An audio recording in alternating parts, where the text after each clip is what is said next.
Bismillahirrahmanirrahim. Assalamualaikum warahmatullahi wabarakatuh. Selamat pagi anak-anak. Semoga dalam keadaan sehat walafiat.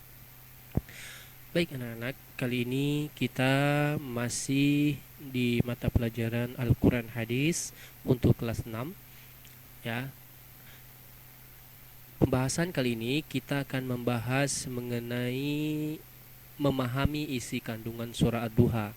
Jadi masih tentang surah Ad-Duha. Baik anak-anak, sudahkah kalian mengetahui isi kandungan surah Ad-Duha? Baik ayat per ayat atau secara keseluruhan? Nah, oleh karena itu, yuk ikuti penjelasan berikut ini. Surah Ad-Duha. Surah Ad-Duha terdiri dari 11 ayat dan merupakan urutan surah ke-93 dalam Al-Quran, diturunkan sesudah surah Al-Fajr. Surah Ad-Duha termasuk golongan surah Makkiyah. Kenapa? Karena turun di kota Mekah. Surah Ad-Duha berarti atau memiliki arti waktu matahari sepenggalahan naik. Adapun nama Ad-Duha itu diambil dari lafaz Ad-Duha yang terdapat pada ayat pertama surah tersebut. Surah Ad-Duha terletak setelah surah Al-Lail dan sebelum surah Al-Insyirah. Surah Ad-Duha turun berkaitan dengan masa-masa kekosongan yang sempat terhenti beberapa saat atau dikenal dengan istilah Fatratul Wahyi, yang artinya masa-masa kekosongan turunnya wahyu. Hal ini menyebabkan orang-orang kafir mengejek Nabi Muhammad dan menyebarkan isu bahwa Nabi Muhammad telah ditinggalkan oleh Allah. Dengan adanya isu tersebut, Nabi Muhammad merasa sangat gelisah. Kemudian beberapa saat setelah itu Allah menurunkan surah Ad-Duha untuk memberikan kabar gembira kepada Nabi Muhammad SAW. Waktu duha merupakan waktu yang menyenangkan. Pada waktu duha, burung-burung bernyanyi, panas matahari belum terlalu menyengat, udara terasa sejuk, dan orang-orang masih memiliki semangat yang tinggi untuk bekerja. Waktu duha menjadi gambaran bahwa surah ini memberikan kesejukan di hati Nabi Muhammad SAW yang mengharapkan turunnya wahyu. Turunnya surah ini menjadi bukti bagi orang-orang kafir bahwa Allah tidak meninggalkan Nabi Muhammad. Nah, di dalam surah Ad-Duha, yaitu dalam ayat 1-3, Allah bersumpah dengan menggunakan dua waktu, yaitu waktu duha dengan cahayanya dan waktu malam dengan kegelapan dan kesunyiannya, untuk menyatakan bahwa Allah tidak meninggalkan Rasulnya, yaitu Muhammad SAW, dan tidak pula memarahinya sebagaimana perkataan orang-orang kafir atau perasaan Rasulullah sendiri. Kemudian di ayat keempat, surah Ad-Duha mengungkapkan keadaan Nabi di hari-hari yang akan datang akan lebih baik dari hari-hari yang telah lalu. Ayat ini memiliki maksud bahwa kehidupan di akhirat lebih utama daripada kehidupan di dunia. Pada ayat kelima, Allah Subhanahu wa ta'ala menyampaikan berita gembira kepada Nabi Muhammad bahwa Allah terus-menerus melimpahkan karunia-Nya kepada beliau sehingga beliau menjadi senang dan bahagia.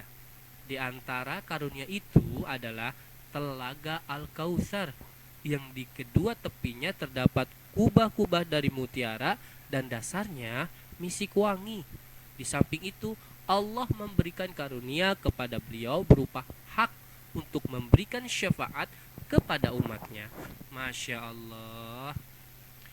Rasulullah bersabda yang artinya, keluarkan semua umat Nabi Muhammad dari api neraka, walau dengan seberat biji zarah pun keimanan, kebaikan di hati seseorang, maka aku akan berikan kehidupan yang lebih mulia di akhirat.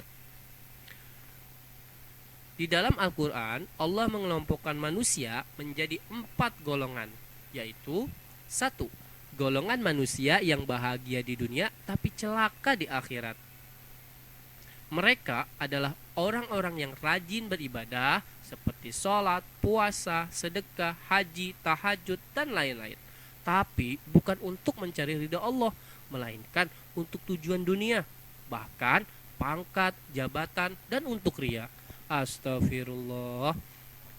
Golongan yang kedua, golongan manusia yang bahagia di akhirat tapi sengsara di dunia. Mereka orang-orang yang sabar dalam menjalankan perintah-perintah Allah, konsisten dan konsekuen tidak meninggalkan agamanya dikala suka dan duka, di saat sempit maupun lapang, hingga meninggal dalam keadaan beriman. Subhanallah. Golongan yang ketiga, golongan manusia yang sengsara di dunia dan sengsara di akhirat. Astagfirullah. Mereka orang-orang yang tidak mau mengikuti para rasul Allah, bahkan ada yang mendustakannya. Golongan yang keempat, golongan manusia yang bahagia di dunia dan bahagia di akhirat. Allahu Akbar. Siapa ya? Mereka orang-orang yang beriman dan beramal soleh, baik laki-laki maupun perempuan, sesuai dengan petunjuk Al-Quran dan sunnah Rasulullah. Selanjutnya, dalam ayat ke-6, 7, dan 8 diceritakan masa lalu Nabi Muhammad adalah sebagai 1. Seorang yatim, karena ayahnya meninggal dunia ketika beliau masih dalam kandungan ibunya. Kemudian Allah memberikan perlindungan melalui kakeknya dan pamannya untuk mengasuh dan melindunginya dari ancaman orang-orang kafir. Nah, pada saat itu pula seorang yang bingung dalam mencari kebenaran karena beliau tidak mengetahui tentang syariat, yang saat itu bangsa Arab sangat rendah akhlaknya dan tidak benar akidahnya, yaitu menyembah berhala. Kemudian Allah memberikan petunjuk kepadanya.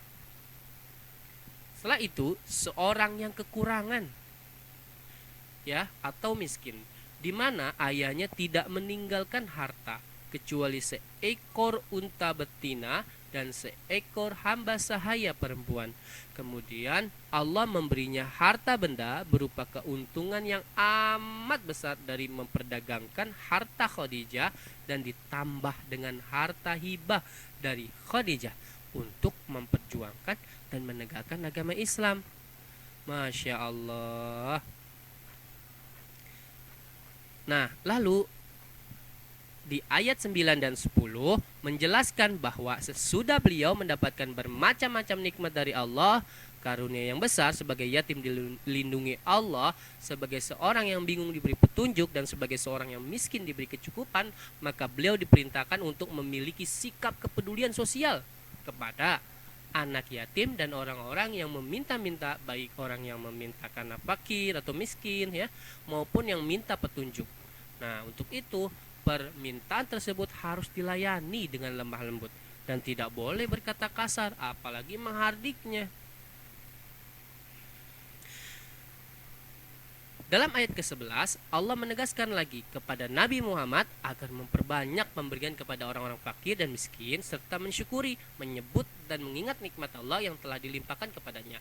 Menyebut-nyebut nikmat Allah yang telah dilimpahkan kepada kita bukanlah untuk membangga-banggakan diri, tapi untuk mensyukuri dan mengharapkan orang lain mensyukuri pula nikmat yang telah diperolehnya.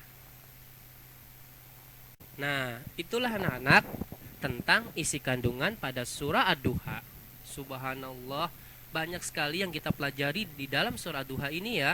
Dan mudah-mudahan setiap amal yang baik yang ada di dalam surah Ad-Duha ini kita bisa amalkan, dan suatu amalan yang tidak baik itu kita bisa tinggalkan.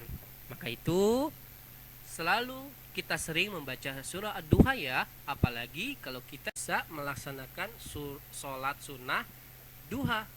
Walaupun hukumnya sunnah, tapi kalau kita kerjakan setiap hari dengan mengharap ridha Allah, maka itu akan menjadi amalan-amalan soleh dan menjadi bekal di akhirat kita nanti.